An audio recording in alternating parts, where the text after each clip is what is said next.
정치판에서는 정말 영원한 적도 영원한 동지도 없다는 말이 맞는 것 같습니다. 네, 그렇죠.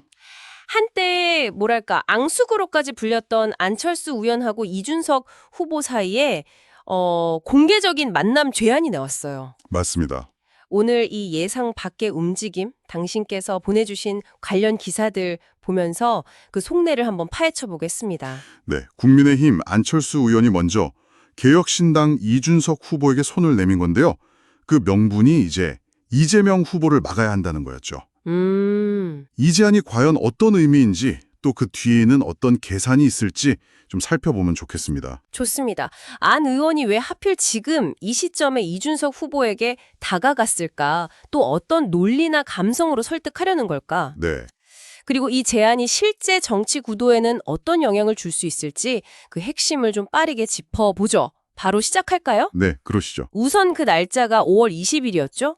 안 의원이 자기 페이스북에 글을 딱 올렸습니다. 네, 이준석 후보한테 허심탄회하게 이야기 나누자. 그리고 시간과 장소는 전적으로 후보께 마치겠다.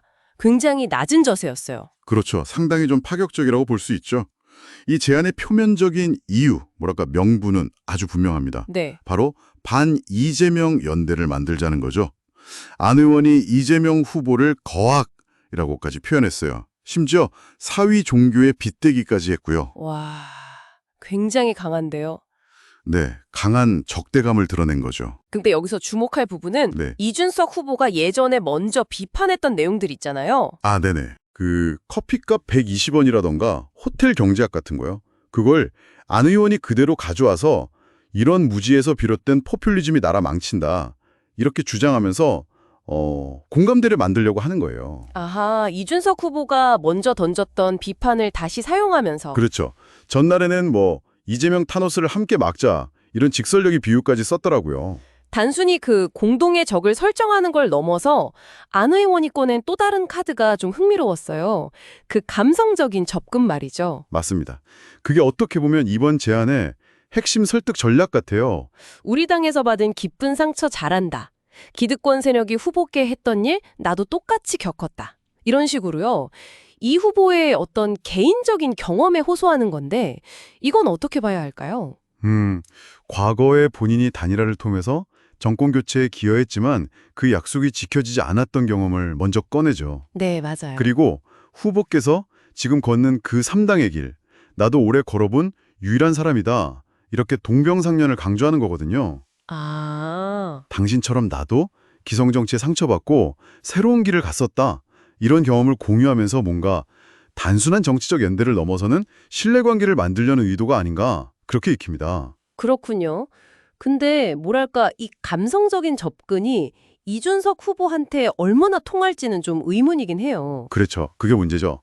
효과가 있을지는. 워낙 두 사람 관계가 참 극적이었잖아요. 옛날에 서울 노원병에서 엄청 치열하게 경쟁했던 사이인데 네, 앙숙이었죠. 근데 또 지난 대선 때는 반대로 이준석 후보가 안 의원의 그 과학기술 전문성 이걸 높이 평가하면서 먼저 손을 내밀었고 토론회까지 열렸었잖아요. 맞아요. 그때는 이 후보가 러브콜을 보냈던 건데. 근데 이제 상황이 딱 역전돼서 안 의원이 먼저 손을 내미는 그런 모양새가 됐네요. 네, 바로 그겁니다.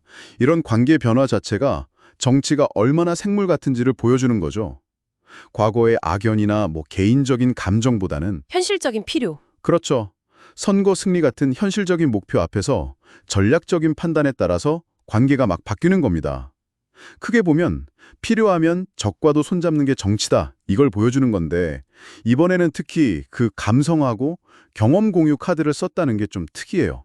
안 의원도 단일화만이 목적은 아니다. 이렇게 말은 했지만 그래도 궁극적으로는 힘을 합쳐야 한다.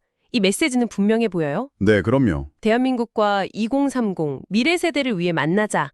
이렇게 좀 거창하게 명분을 내세우고 있고요. 그렇죠. 명분은 거창하지만 결국은 선거연대를 염두에 둔 제안이라고 봐야겠죠. 당신께서 이 상황을 보실 때 정치인들이 연대를 제안하면서 내세우는 그런 논리, 또 감성, 그리고 그 배경에 깔린 복잡한 관계나 계산 같은 걸 같이 읽어내시는 게 중요할 것 같습니다. 특히 과거의 경험을 어떻게 재해석해서 지금 활용하는지 이런 걸 보는 게 흥미로운 포인트죠. 정리해보면 안철수 의원은 반 이재명이라는 공동 목표, 그리고 과거 자신이 겪었던 상처에 대한 공감, 이걸 무기 삼아서 한때 격렬하게 대립했던 이준석 후보에게 굉장히 전략적인 손길을 내밀고 있다. 이렇게 볼 수 있겠네요. 바로 그 지점입니다. 당신께서 이 사건을 통해 보실 수 있는 건 정치적인 동맹이라는 게 얼마나 유동적인가, 그리고 때로는 그 감성적인 호소가 얼마나 강력한 무기가 될 수 있는가 하는 점이죠. 네. 또 정치인들이 상대를 설득하려고 할 때 어떤 명분, 어떤 스토리를 사용하는지 관찰하는 것도 꽤 유익할 겁니다. 그렇다면 마지막으로 이런 질문을 좀 던져보고 싶네요. 안혜건 궁인 스스로도 과거 단일화의 씁쓸한 경험을 이야기했는데 네. 과연 이준석 후보에게 공동의 적이라는 명분, 그리고 동명상련이라는 감성만으로 충분한 신뢰를 줄 수 있을까? 이게 좀 궁금하거든요.